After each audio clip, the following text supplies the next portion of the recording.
I'm Gwen McClure, and today on The Detail, we are talking poo removal and sock puppets. They are usually bored teenagers who add the word poo to articles.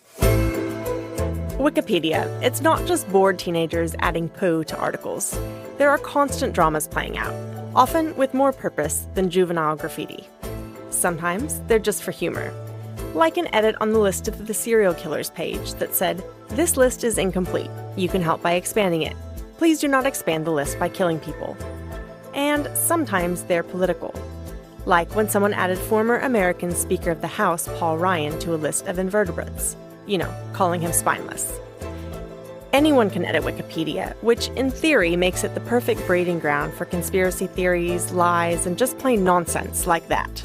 I had a discussion on Sunday evening, a visitor to New Zealand, and she told me that her university back in Germany basically prescribes to its students that they cannot make use of Wikipedia. But in a world where myths and disinformation are everywhere, Wikipedia has emerged as a surprising source of truth. And I said, wow, that is really quite an outdated thinking. It's quite common for an institution having had this view, say, 10 years ago, but it has really shifted quite significantly over the last decade, where Wikipedia has become much more accepted as a reliable source. In a recent CNN article, the writer referred to it as, quote, one of the most reliable places on the internet. So how and why has it become a self-regulating and respected source? I think for the very reason anyone can edit, the quality of articles and also the information on Wikipedia is good. It's comparable, if not better, than other encyclopedia sources. And people have begun to realise more recently, because of disinformation efforts and more knowledge about the efforts going on to sort of hijack information on the internet, how reliable Wikipedia can actually be. Today, I'm talking to two Kiwi Wikipedians. First, Siobhan Leachman has been editing Wikipedia articles, mostly about biodiversity, for about a decade. She's passionate about moths. Particularly New Zealand endemic moths. She's a classic example of how Wikipedia works. This is a very niche area for editors to be involved in, and easily could be, the articles could easily have information in them which is not accurate. But because there are people like me who are passionate about those particular areas, we're very careful about watching the page histories and about editing those articles. If we spot information like that in there, if you can't back it up, there's processes to be able to revert or to remove information that's not factually accurate. So would you get an alert, say, if you have a page that you've worked really hard on about a moth and someone else comes in and updates it, do you get an alert letting you know? I've got a watch list that gives a summary of the edits on the pages that I've either created or that I've put on my watch list. But also because I'm on Wikipedia practically every day, checking my areas that I really like, I will also just serendipitously come across this type of edit and will revert. And once you get into editing Wikipedia, you get a wiki brain. So I don't just restrict myself to biodiversity articles. If I happen to, say, read a newspaper or a magazine or a book and I come across something which I think, oh, that's a really interesting fact that I think should be in a Wikipedia article and could improve that Wikipedia article, I will then go and add it to that Wikipedia article. And while I'm there, of course, I'll read the Wikipedia article and I'll check and I'll see whether that serendipitous sort of editing event makes me come across disinformation or misinformation. And there are processes I can do, like putting the citation needed flag on something to just alert other editors that there's content in that particular article that may need to be checked. Are there circumstances where there's sort of an ongoing battle on a page between editors where one person's changing something and another is changing it back? Yes. The edit wars do happen. there's procedures for it, and we've also got to deal with those types of debates. We've also got administrators. So they're editors of Wikipedia that have been awarded this extra power by the editing community itself to try and resolve conflicts like that. There's also community norms about editing wars. You really shouldn't enter into an editing war. There's other ways of dealing with this and getting a consensus amongst the group of editors, rather than having an article saying one thing and then the next minute saying something else, deleting information and then someone else putting another set of information in there. There's ways of dealing with this amongst the community norms in Wikipedia. And you can actually get banned for doing editing wars as well.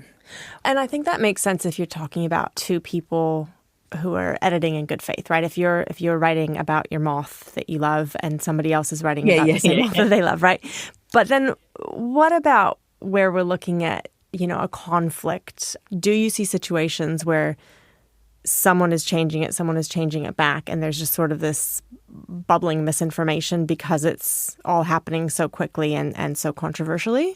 Yeah, this is the thing where we're very lucky in Wikipedia, in that we do have processes for dealing with this type of conflict, where there's first multiple views of what's actually happening, and two, where a consensus is needed to be brought to an issue. Obviously, conflicts are really difficult. I mean, wars, when you're dealing with this type of event. But there are processes to deal with this. Well, that's the great thing. It's not the first time that this type of event will have happened. And because Wikipedia is now, 25 years old, 24, 25, there are definite ways of dealing with this type of information, to the point where it may be, if it gets really bad, the article's actually locked so that only admin themselves can edit it, or it could just be partially locked so that only editors of a certain level, certain amount, auto-confirmed editors, where you've actually been on the platform for a decent length of time and you know the community norms and you know what's expected. It may be that article is locked to the extent where only those types of editors can actually edit it, rather than people coming in and just editing without an account or without any background to how to edit Wikipedia. You said that you're on Wikipedia pretty much every day, but how much of your time do you think you spend on there? Taking all projects as a whole, because I don't spend all my time writing Wikipedia articles. I do a lot of other types of work, say Wikidata work, or image and adding data to images, and metadata and adding images, just all that sort of stuff. I mean, it'd be a rare day when I spend less than 2 hours, 3 hours. I mean, most days I'd spend at least 4 hours a day doing it. Do you just have a community, both in New Zealand and kind of globally, of Wikipedians who you talk to all the time? And absolutely, they're I've got a lot of very close friends who are wiki folk, along with everything else that they do. Yeah. And what's the kind of the common thread in terms of the passion? Why do people do this? Curiosity. Curiosity is the common thread, because you learn so much doing it. For me, it's almost superfluous. The actual fact of editing Wikipedia means I learn something. It's because I'm researching it and then writing something referenced and then adding it to Wikipedia. So I've learned all that. I don't come in knowing the knowledge to start off with. I think, that's interesting. I'm curious about that. I'll go away and learn about it, and from reliable sources that I can cite. And then I go and add the knowledge that I've gathered in and share it with the world via Wiki. And everyone I know is like that. And that's why I love this community. There's no way you can know everything. And the people are just so diverse, and the knowledge that they're interested in is so diverse. But they are all curious, and they all want to help. They all want to be generous and help people find the knowledge they need. So I would think that on some topics, there would be lots and lots and lots of eyes on them, right? I mean, there are trends in what information is being talked about, but I'm sure there are corners of Wikipedia that aren't getting the same absolutely volume by. So is that where you think misinformation can hide, or do you think even in those corners? It possibly can, but the idiosyncratic corners tend to have very passionate people who are really interested in those sort of areas where it's not as much traffic. There are still very passionate people. The word wiki is Hawaiian in origin, and it means quick. It's not trademarked, so there are a bunch of wiki-prefixed platforms that have nothing to do with Wikipedia. Like WikiLeaks, for example, also WikiTravel, WikiAnswers. There are lots of them.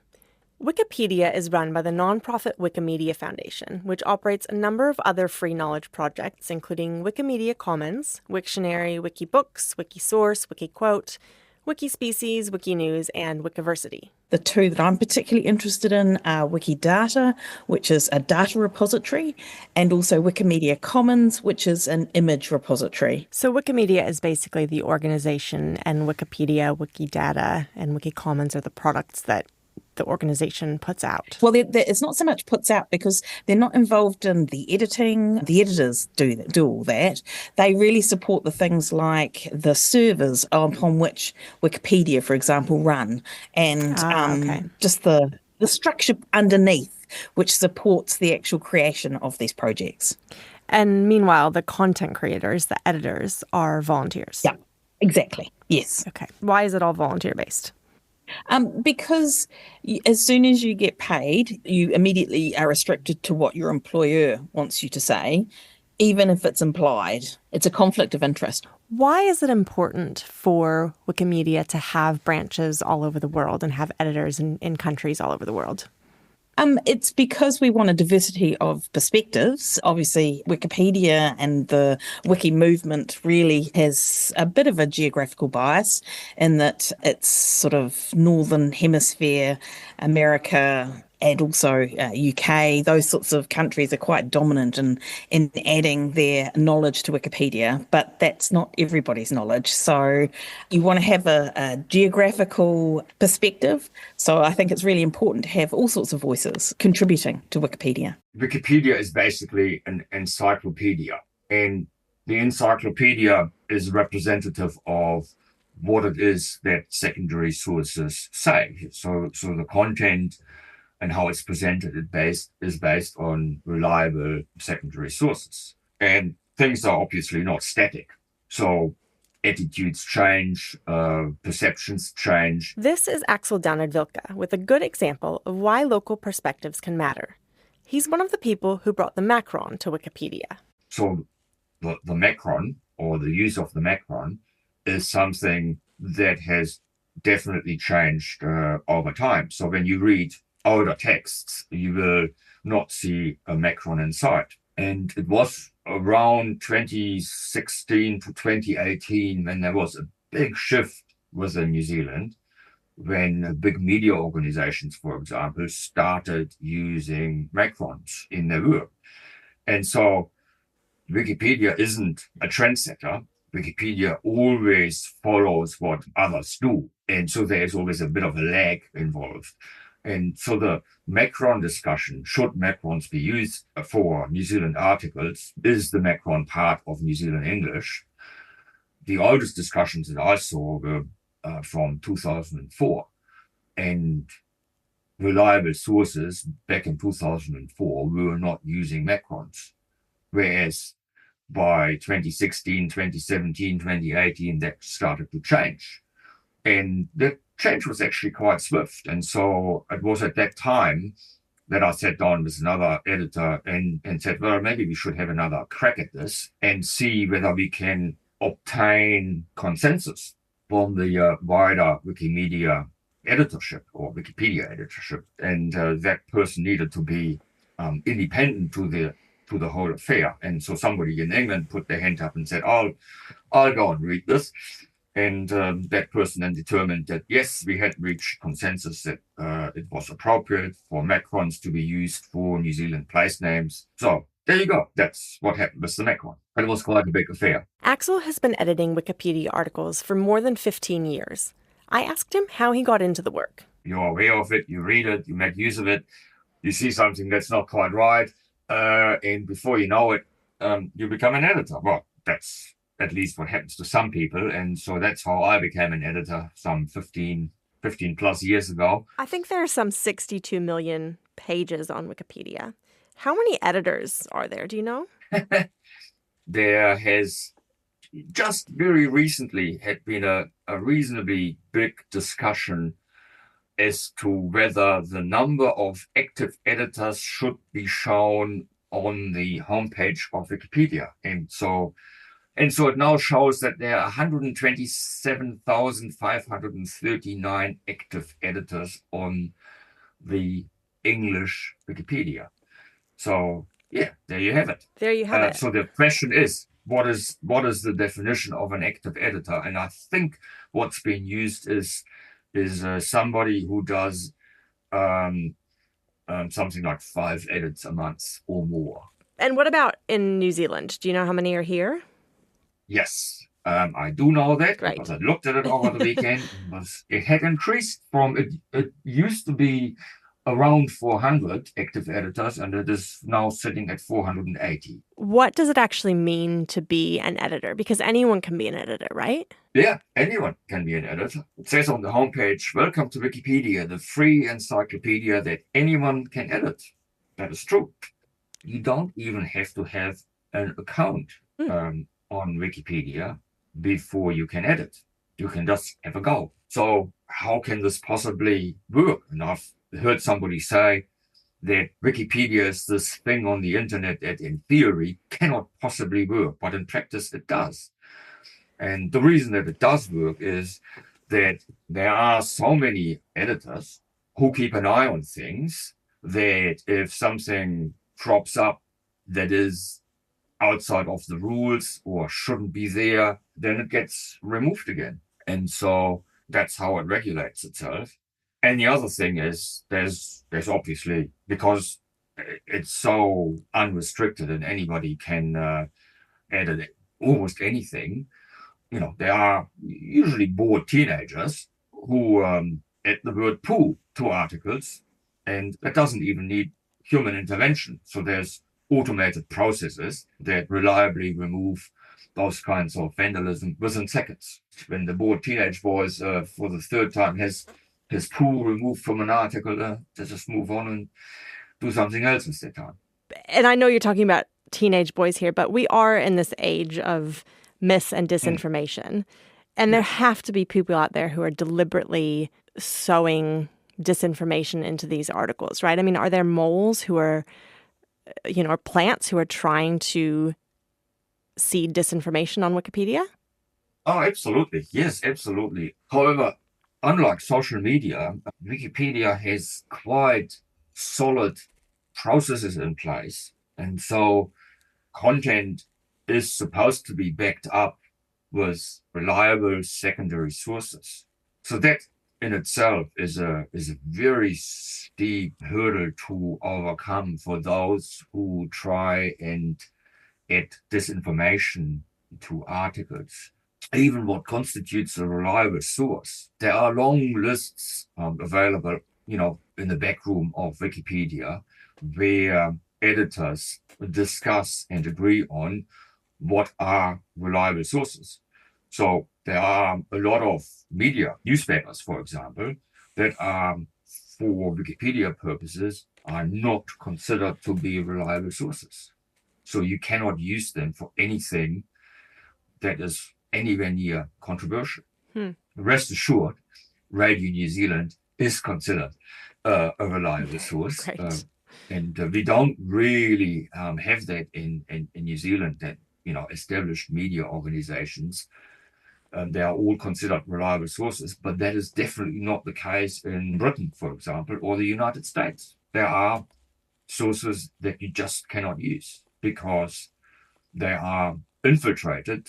They are spreading misinformation, and editors have agreed, yep, those organizations fall into this category. And because it's so open and transparent, it is hard for misinformation to get into Wikipedia without reasonably quickly to be removed again. What you said earlier about it's this thing that in theory should not work, but in practice it does. I mean, is it just because there are more good, quote unquote, editors than bad editors? Yeah. And there is no such thing as a bad long-term editor. Because they get banned. They get removed. Those bad eggs get removed if they edit outside of the agreed norms and they don't heed warnings. Then their access to Wikipedia is going to be cut off. But can they just pop up somewhere else under a different username? They can. And that is called sock puppetry, which is one of the worst things that you can possibly do on Wikipedia. Told you we'd be talking about sock puppets. I know that I am repeating myself, but... Lamb chop. Sorry. Not that type of sock puppet, someone who uses a false name or identity on the internet. There's nothing wrong with using more than one account for legitimate purposes, but using more than one account for illegitimate purposes will see you banned immediately for life. And there are ways of finding out whether an account is being operated by somebody who has already been banned or who has already been blocked.